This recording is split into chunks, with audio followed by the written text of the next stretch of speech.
Қайырлы күн, құрметті тыңдармандар. Бүгін біз Семей медицина университетінің Өскемен қаласындағы филиалының қызметі, мүмкіндіктері және болашаққа деген бағдары туралы әңгімелесетін боламыз.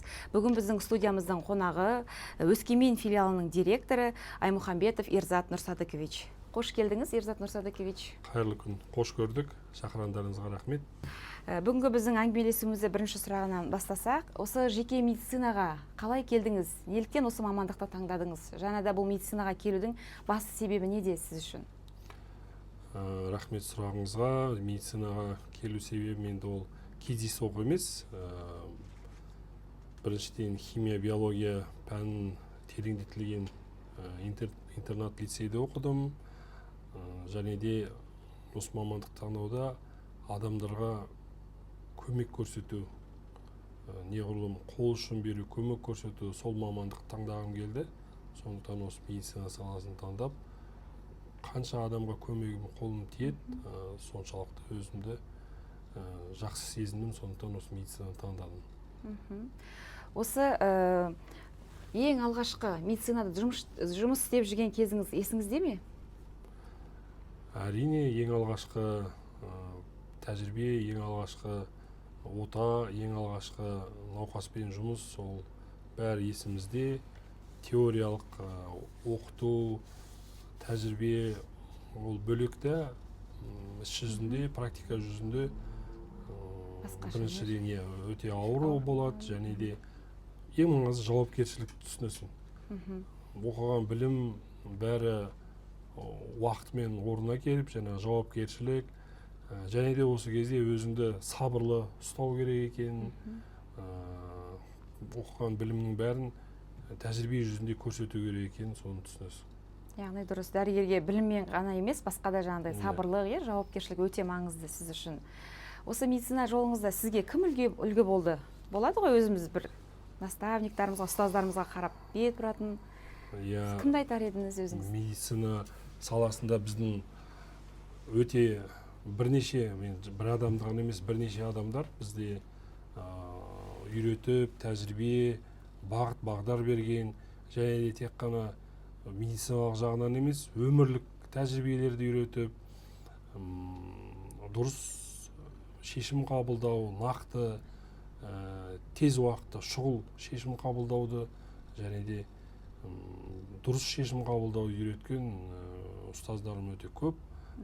Олар енді бәрін атын атай берсек, біреу айтылмай қалса ренжіп қалар. Сондықтан ұстаздарымыз өте көп. Үлгі тұтам дейсіз ғой. Үлгі тұтамыз, әрқайсысын жеке жақсы көріп, әлі күнге дейін құрметтеп, қошеметтеп жүреміз. Жақсы, өте керемет. Сіз енді медицина Семейде оқыдыңыз, медицина университетінде, сол жақтан жұмыс жолыңызды бастадыңыз. Неліктен осы Өскемен қаласындағы филиалын таңдадыңыз? Және де бұндағы клиникалық базалардың ерекшеліктері неде?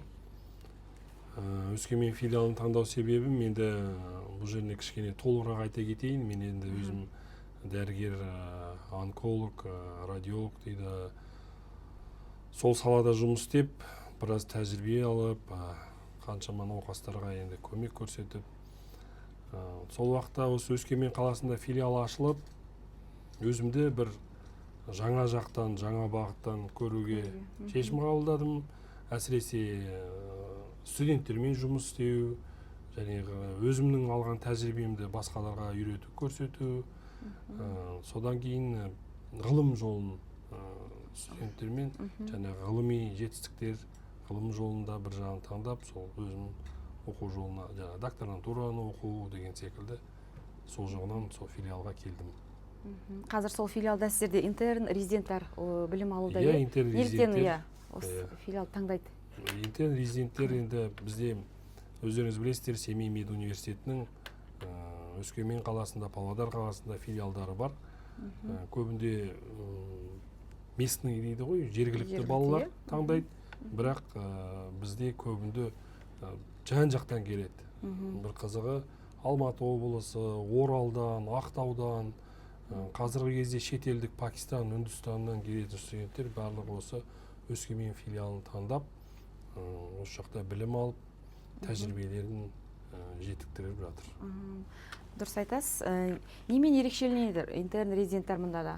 Оларда доступ болады ма? Мысалы клиникалық базаларда науқастармен жұмыс істеу, тәжірибе саласы қалай дамиды? Иә, жаңа айтып отырмын ғой, неліктен бізді таңдағанда олар осы Өскемен филиалының бізде қазіргі уақытта 24 клиникалық базалармен келісім шарт бар.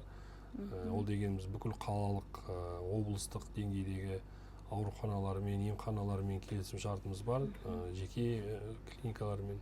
Солардың барлығында тәжірибе алмасады, білім алады, өздерін еркін сезінеді, тәжірибелік жағынан көп болғандықтан деп ойлаймын, көбінде осы филиалды таңдап, осы жаққа білім алып келіп жатады. Жақсы, толық жауабыңызға рахмет. Осы жас мамандарға жаңағы жасанды интеллект пен цифрландыру дәрігер жұмысына қалай әсер еді сіздің ойыңызша? Қазір өте дамыған ғой бізде жасанды интеллект. Өздеріңіз білесіздер, осы 20-шы жылдан кейін, мына ковидтан кейін цифрлық медицина ерекше дамыды деп айтсам болады.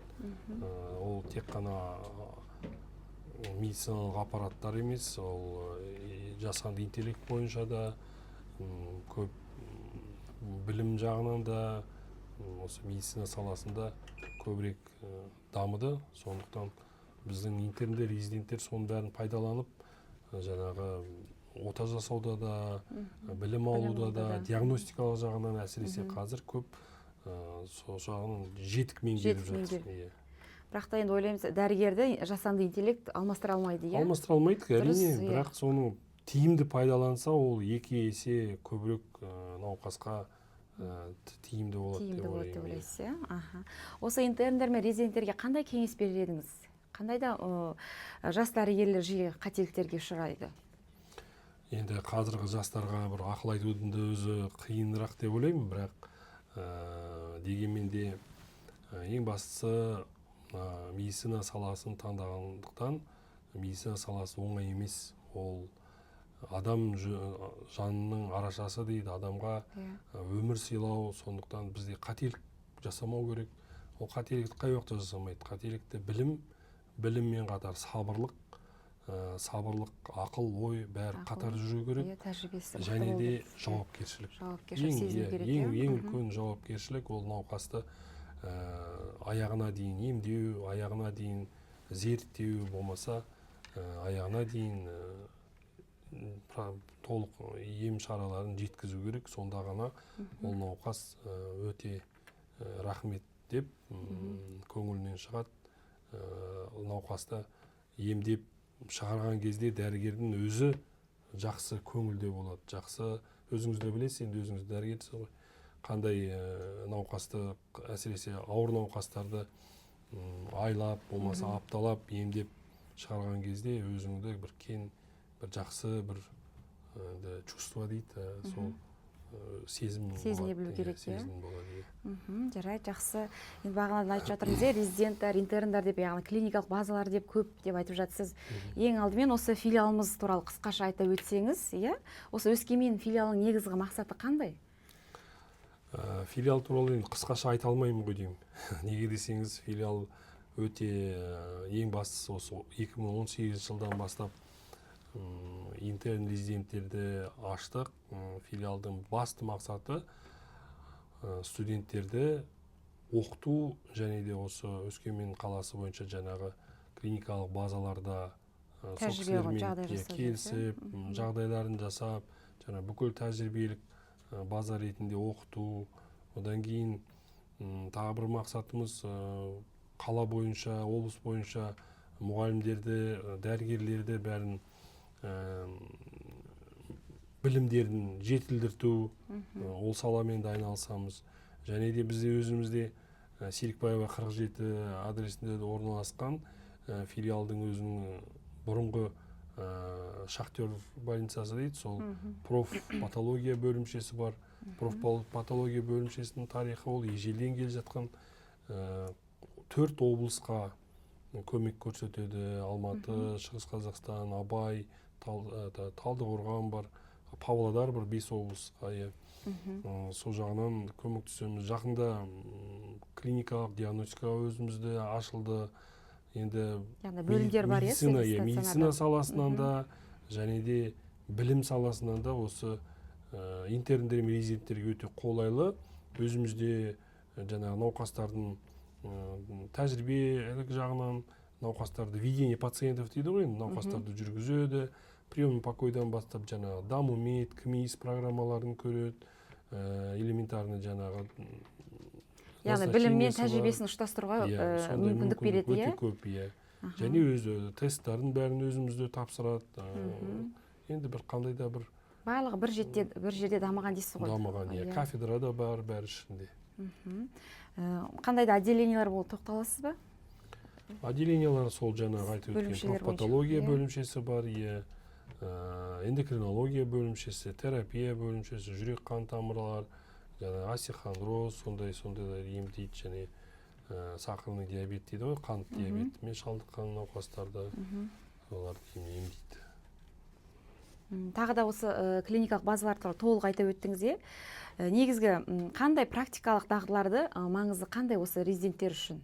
Атап өтер ме едіңіз, например, операцияларға қатыса ма? Әрине біздің енді басқа жақпен салыстырғанда атап өткенде бізде Өскеменде көп доступ дейді ғой, көп рұқсат бар.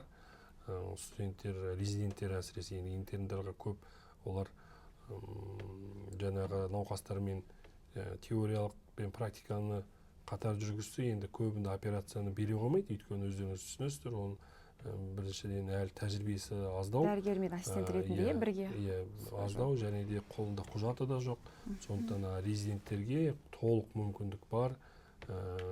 Бүкіл клиникалық базаларда, жаңағы үлкен облыстық больницаны, центр матери, жаңағы первый городской больницаларда біздің резиденттер дәрігермен қатар кейбіреулері жұмыс істейді, науқастарды жүргізеді, оталарды жасайды, жаңағы жоғарғы айтып кеткендей цифрлық жаңадан келген аппараттармен де технологиялық жаңағы нейрохирургия бөлімдерінде кардиохирургия, сосудистый, сондай қан тамыр бөлмелерінде қолданады, жақсы жаңа инновационный методтармен жоғарғы оталарды жасайды, соған қатысады.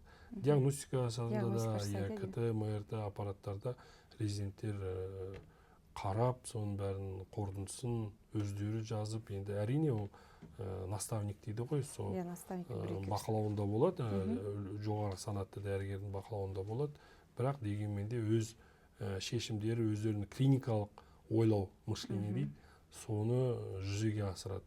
Дәрігер болып қалыптасады. Яғни сіздің айтқыңыз келген осы филиалды толық бітірген түлектер қандай мүмкіндіктерге ие болады? Біз қазір өзіміз резидент, интерндер оқып жатырмыз ғой. Оларға жұмыс орындары бола ма кейін? Біздің интерн резиденттердің бір қуанарлық жағдайы, осы Өскемен филиалын бітіретін интерндердің 70-80% резидентураға түседі. Ол деген жоғары көрсеткіш резидентураға түседі. Ал бітірген резиденттер жылына 100-200-ге дейін резидент бітіреді. Сонда резиденттердің бәрі жұмыспен қамтамасыз етіледі. Олардың қазіргі жағдайда сол өздерінің тәжірибе өтіп жатқан жерлерінен жұмысқа алынады, болмаса басқа жаққаларға шақыртулар алынады. Бір қуанарлық жағдайы біздің резиденттер тек қана осы облыс көлемінде емес, Астанада, Алматыда, үлкен клиникалық орталықтарда жұмыс істеп жүр. Біз олармен байланысып тұрамыз, хабарласып тұрамыз. Кейбіреулері даже шетелдерде, Россияда, Германияда жұмыс істеп жүрген резиденттеріміз бар, бізден бітірген.